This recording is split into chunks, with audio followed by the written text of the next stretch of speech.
আমার গাড়ির দাম থেকে দলিল গাড়ি আরো দাম। বেতন দিতে পারি না, মানুষকে 1 কেজি চাল আজ পর্যন্ত বিনামূল্যে খাওয়াতে পারলাম না। দলিল গাড়ির দাম কত? 27 লাখ না 30 লাখ। দলি কি ছোটগাঁও থেকে আগরতলা শহরে পড়ে গেছে নাকি? না আপনাদের সঙ্গে এই করবো কে? আমি তো জানি না। করবো নেই তো? করবো না? নেপাল জেলা থেকে। আচ্ছা, তো সব আছে একটু।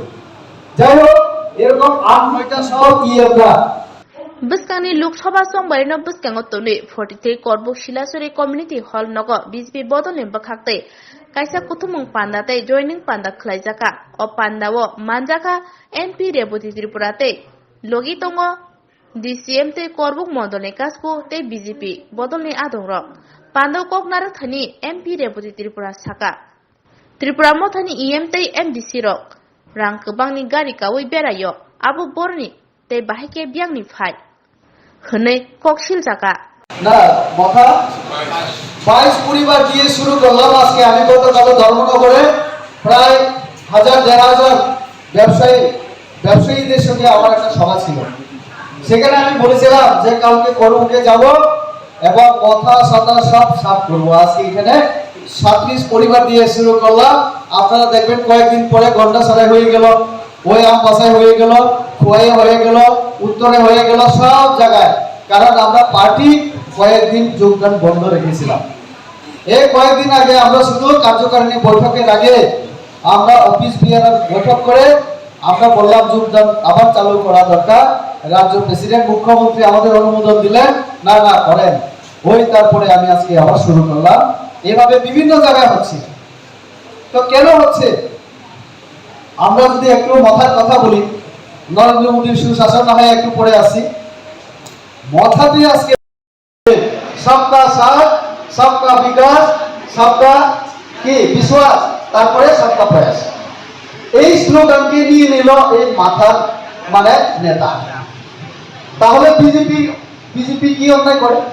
বিজেপি তো এই কথাই বলে যে ভারতবর্ষের সবাই আমরা এক মানে খালসা কম্প্রতি। ত্রিপুরা রাজ্যের সব সম্প্রদায় ধর্মের মানুষ আমরা ত্রিপুরাবাসী, ভারতবাসী, মানে আমরা এক খালসা। তো বিজেপিরা এই কথা, বিজেপি যেদিন প্রতিষ্ঠা হলো আমাদের 1980 সাল থেকে কথা বলছি, তখন আমাদের এই মাথার নেতা তখন শিশু। ওনার সঙ্গে আমার বয়সে 1 বছরের এদিক ছিল। তো 1980-তে ওনার বয়স আমার অনুমান 5 থেকে 6 বছর হবে। ওই সময় থেকে আমাদের বিজেপি বলছে আমরা খালসার কথা। এখন খালসা কি দেখলাম আমরা? জনজাতি ক্যান্ডিডেট কতজন ছিল? 20 জন। বাঙালি সমাজ থেকে দেওয়া হলো কতজন? 22 জন। তাহলে 22 জন বেশি না 20 জন? তাহলে এই পার্টি কি তিপ্রাসা পার্টি রইল নেই না। এখন আবার আমি কি শুনলাম, আমি নাম পরে বলবো, কারণ ওই বাবু আগে যোগদান করুক। ঠিক আছে, যোগদান করবেন। আমি নাম বলে পারে রামনগর থেকে একজন ভদ্রলোক সুরমাতে গিয়ে দাঁড়ালেন। এবারে উনাকে টাকা দেওয়া হলো কত? 53,38,000 টাকা। আমি একদম দায়িত্ব নিয়ে বলছি, কারণ যে বাবু সই করে টাকা নিয়েছিল ওই যে খাতার স্ক্যান ফটো পর্যন্ত হাতে এসে গেছে। কমলপুরে মনোজ কান্তি দেবের বিরুদ্ধে দাঁড়িয়েছিলেন, উনাকে দেওয়া হয়েছে 8 লক্ষ টাকা। মেরিতে বর্মান্তিক প্রাসাদ আর ওই কি জানি সামল বাবু নাকি এসসি সম্প্রদায়, উনি তো আর্থিক প্রাসাদ না। তো ওনাকে কেন 53 লক্ষ টাকা দেওয়া হলো, এই নিয়ে তাদের মধ্যে এখন লড়াই চলছে। আমি তিপ্রাসার উদাহরণ দিলাম আপনাদের। তাহলে কি এখন আমার মুসলিম বাঙালি আমাদের সোনামুড়াতে তাদের জ্বালায় নাকি উঠে যারা অন্যান্য বিজেপি করে, সিপিএম করে, হিন্দু মুসলিম সব সম্প্রদায়ের মানুষ নাকি থাকতে পারে না। রাজার নাম নিয়ে তারা উৎপাত করে, বর্ডার ওই পার এই সেই অনেক কিছু ব্যাপার আছে, আমি খোলাসা করবো না। তারাই এখন বলে গ্রেটার ত্রিপুরা ল্যান্ড মারি নাই। তো কাদের জন্য গ্রেটার ত্রিপুরা ল্যান্ড? কাদের জন্য? আমরা তো বলি এক ত্রিপুরা থাকা দরকার, শ্রেষ্ঠ তখনই হবে সবাই মিলে প্রয়াস করলে নরেন্দ্র মোদীর কথায়, তখন গিয়ে এই ত্রিপুরা এক হবে, থাকবে এবং শ্রেষ্ঠ হবে। আর তারা ভাগ করতে চায়, এখন ভাগ করতে যারা চায় তাদের মধ্যে আবার দেখলাম আমাদের মুসলিম সম্প্রদায়, বাঙালি সম্প্রদায়কেও তারা নিচ্ছে। তো তাহলে আমি জনজাতি সমাজ এখানে বেশিরভাগ যারা, আমি শুধু তারা যে ত্রিপ্রাসা পার্টি না এটা প্রমাণ করার জন্য কথা আমি বলছি, যে এখন সবাই মিলে বলছে গ্রেটার ত্রিপুরাল্যান্ড। তো তাহলে ওই গ্রেটার ত্রিপুরাল্যান্ড কখন হবে এটা একটা প্রশ্ন। কেননা তাদের নির্বাচনী ইশতেহারে গ্রেটার ত্রিপুরাল্যান্ড শব্দ তারা আর ব্যবহারই করেনি। অনিমেষ বাবু তো ওই আমাদের বিধানসভায় পরিষ্কার কথা বলে দিলেন যে আমি বিরোধী দলনেতা, আমি পরিষ্কার বলছি গ্রেটার ত্রিপুরাল্যান্ডের কথা আমি আর কোনোদিন কোনো জায়গায় বলবো না, কান ধরে বলছি, এটা হবে না। তো এখন কি বলছে, কনস্টিটিউশনাল সলিউশন, সাংবিধানিক সমস্যার সমাধান। আমি তাদেরকে প্রশ্ন করি কি সমাধান তারা চায় বলুন, একটা উদাহরণ দিই, বলতে পারে না, খালি বলে কনস্টিটিউশনাল সলিউশন। আর কার জন্য অপেক্ষায় আছে? ভগবানের অপেক্ষায়। আমরা যখন ভগবানকে দেখি না, বিশ্বাসে থাকি যে আমরা যদি বুদ্ধ ধর্মের হই, বুদ্ধদেব কোনোদিন আবার আসবেন না, এলেও তিনি আসেন উপর থেকে আশীর্বাদ করেন। হিন্দু ধর্মের আমরাও বলি হ্যাঁ ব্রহ্মা বিষ্ণু মহেশ্বর আছেন, শ্রীকৃষ্ণ আছেন, আমরাও ভাবি। তো এইভাবে খ্রিস্টান যারা তারাও ভাবেন আচ্ছা যীশু খ্রিস্ট আছেন। এই বিশ্বাসে যেমন আমরা বেঁচে আছি, তারাও বিশ্বাসে বেঁচে আছে। কোনোদিন আসলে দেখা হবে কিনা কোনো গ্যারান্টি নেই। কার অপেক্ষায় আছে? ইন্টারলোকিউটর। এই লোকটাকে নরেন্দ্র মোদীর লোক, এই লোকটাকে স্বরাষ্ট্র দপ্তরের একজন অফিসার। তাকে যদি আমরা বলি এই কানে ধরো, বসো, উঠো, আর তার চাকরি যদি কিছু কারণে আমরা না রাখি, অন্য জায়গায় পাঠিয়ে দেয়, আইএস অফিসার আইপিএস অফিসারকে আমরা যে কোনো জায়গায় বদলি করতে পারি, তাকে যে হুক দৃষ্টিতে রেখে দিতে দিতে হয় তার কোনো নিয়ম নেই। এই লোকটার আশায় আপনারা চিন্তা করবেন, ইন্টারলোকিউটর আমাদের জিতেন বাবু বিরোধী দলনেতা, সিপিএম এর রাজ্য সম্পাদক, তিনি একটা ভালো প্রশ্ন করেছেন। আর ইন্টারলোকিউটর তো যারা উগ্রপন্থী নেতা, যারা খোলাখুলি ঘুরতে পারে না, সরকারের সঙ্গে ডাইরেক্ট কথা বলতে পারে না, তারা না হয় মধ্যস্থতাকারী একজন থার্ড পার্সেন্ট লোককে দিয়ে কথা কয়। এই কথা জিতেন বাবু কইছে। তো আমার মথার নেতারা তো কেউ এমএলএ, কেউ এনডিসি, কেউ কেউ এই প্রদ্যুৎ বাবু তো বলে আমি অমিত শাহর ভালো বন্ধু, আমি বিপ্লব দেবের ভালো বন্ধু, আমি আমাদের হেমন্ত বিশ্ব শর্মার ভালো বন্ধু। তো তুমি জনপ্রতিনিধি, তুমি ডাইরেক্ট কথা বলতে পারো না, আবার ইন্টারলোকিউটরের আশায় বয়ে দিছ। কইছিল 12 তারিখ আইব, 5 তারিখ আইব, কত 12 তারিখ চলে গেল, আর এলো না। তার মানে আপনারা যদি এই ত্রিপুরাল্যান্ডের আশায় থাকেন, আর যে গ্রেটার ত্রিপুরাল্যান্ড কখন হবে ত্রিপ্রাসার উন্নতির জন্য বসে থাকেন, তাহলে কিন্তু ত্রিপ্রাসার কিছু হবে না, সর্বনাশ ছাড়া। আমাদের বন্ধু আমাদের সঙ্গে আছে এখন, আইপিএফটির কথা একটু বলতে চাই। আমাকে মন্ত্রী 2 জন দিলাম, তারা ভাবলো যে আমরাই ভগবান হয়ে গেছি, জনজাতিরা আমাদের দাস, আমাদের গোলাম, জনজাতিদেরকে গোলাম ভেবেছিল, মারপিট সমস্ত অত্যাচার। তখন আমি বলেছিলাম তোমাদের এই অত্যাচার একদিন শেষ হবে, মানুষ জবাব দেবে। আর বিজেপির জন্য তোমাদের এইসব একটা দাম, তোমাদের ক্ষমতা নরেন্দ্র মোদী ছাড়া তোমাদের কোনো দাম নেই, বিজেপির সঙ্গে না থাকলে তোমাদের কোনো মূল্য নেই। তখন আমার কথা তারা শুনেনি, তার জন্য রাগ করে আমি একবার বলেছিলাম তোমরা বিজেপি ছাড়া জিরো, নরেন্দ্র মোদী ছাড়া জিরো। দেখবে ইলেকশনে ওই কথার সঙ্গে জুট করলে তোমরা জিরো হবে। এডিসি নির্বাচনে জিরো হয়ে গেল, তাদের কারণে মাথা চলে এলো। এখন কথা মনে করছে আমরা এই ত্রিপুরা রাজ্যে আমি রাজা, যা খুশি আমি করব সেটাই জনগণ মেনে নেবে। আরে ভাই, এটা গণতান্ত্রিক রাষ্ট্র, এখন রাজার আইনে না, এখন ভারতবর্ষের সংবিধানে চলে এই সরকার, আমাদের ভারতবর্ষ। তো অনেক কথা বলেছিলেন, 10 তারিখ এপ্রিল এডিসি রেজাল্ট হলে 11 তারিখ গ্রেটার ত্রিপুরাল্যান্ড আমরা পাইয়ে নিছি।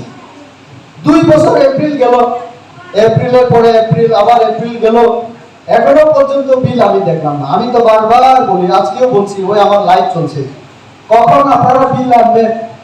বিলটা এনে তারপরে বলুন আমাদের মুখ্যমন্ত্রী ডক্টর মানিক সাহেবকে, তারপরে পার্লামেন্টে পাঠালে আমিও আসি। তো আমি তো তাদেরকে বারবার বলি, আপনি একবার বলুন না, গ্রেটার ত্রিপুরা লেন হলে চাঁদাজি তুলে, তারা চাঁদা তুলে বিভিন্ন জায়গায় গ্রেটার ত্রিপুরা লেন করতে হলে চাঁদা দিন, দিল্লিতে যায়, কোথায় যায়। আমি তাদেরকে বলেছি জনগণ থেকে চাঁদা নিও না, কারণ আমরা বিজেপিরা তো নেই না। তো প্রয়োজনে আমি এমপিও দেব, যদি তোমরা বলতে পারো যে গ্রেটার ত্রিপুরা লেন হবে, কিন্তু লিখিত দিতে হবে, কারণ রাজা লিখিত ছাড়া বিশ্বাস করে না। লিখিত আমাকেও দিতে হবে, তাহলে 1 মাসের বেতন 1 লাখ টাকা আমিও দিয়ে দেব। কিন্তু গ্রেটার ত্রিপুরা লেন দিতে না পারলে আমার 1 লাখ টাকার সুদ আসল সব ফিরিয়ে দিতে হবে। তারা পাতাল কর্নার কাছ থেকে টাকা চাইতো না, চাইতো। হ্যাঁ, আপনারা এটা প্রচার করবেন, যারা কথা করে তাদেরকে বলবেন, যারা টাকা দেয় এখন কথা দেয় তাদেরকে।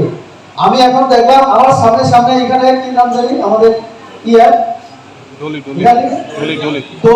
দলির গাড়ি, আমার গাড়ি থেকে অনেক, আমার গাড়ির দাম থেকে দলির গাড়ি আরো দাম।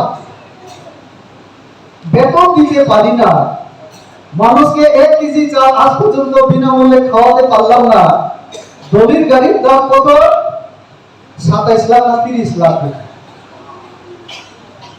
দলি কি ছোটগাঁও থেকে আগরতলা শহরে পড়ে হয়েছে নাকি?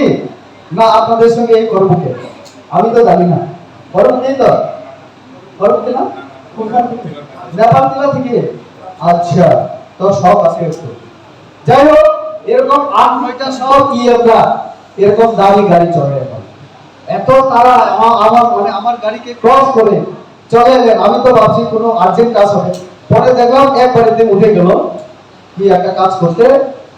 তো এই যে এডিসিতে আজকে 1 কেজি চাল দিতে পারে না, 1 কিলোমিটার আমি বাদ দিলাম, 10 মিটার তারা কাজ করতে পারে না। 10 মিটার কোনো জায়গায় পাকা রাস্তা করতে পারে না, 1 কেজি সুতা দিতে পারে না। 700 না 800 গ্রাম সুতা দিয়েছিল। এটাও আমাদের যখন রাজ্যপালের শাসন চলছিল, তখন আমরা আমাদের জিষ্ণুকর্তা তখন অর্থমন্ত্রী, আমরা সুতা দেব 1 কেজি করে ঠিক করেছিলাম। তারা এসে থেকে করলো 700 গ্রাম, 600 গ্রাম, আরো 20 টাকা উল্টা নিয়ে নেয়। বিনামূল্যে কিছু দেয়নি, মূল্য দিতে হয় তাদেরকে। আপনারা যে কোনো এডিসি থেকে যদি নিতে হয় টাকা দিতে হয় তাদের। এই হচ্ছে এডিসি প্রশাসন। তো তার জন্য আজকে যারা এখানে মাথা ছেড়ে চলে এসেছেন, আমি তো ভাবি যে তারা যদি 2 মিনিট কেউ আলোচনা করতে ভালো হতো। আমি তবু বলি আপনাদেরকে, আমার একজন বড় রাজ্য নেতার সঙ্গে কথা হয়েছে ইতিমধ্যে। আমার গাড়িতে করে আমবাসা থেকে আগরতলা নিয়ে এসেছি, নিয়ে গিয়ে আমার কোয়ার্টারে চা খাওয়ালাম।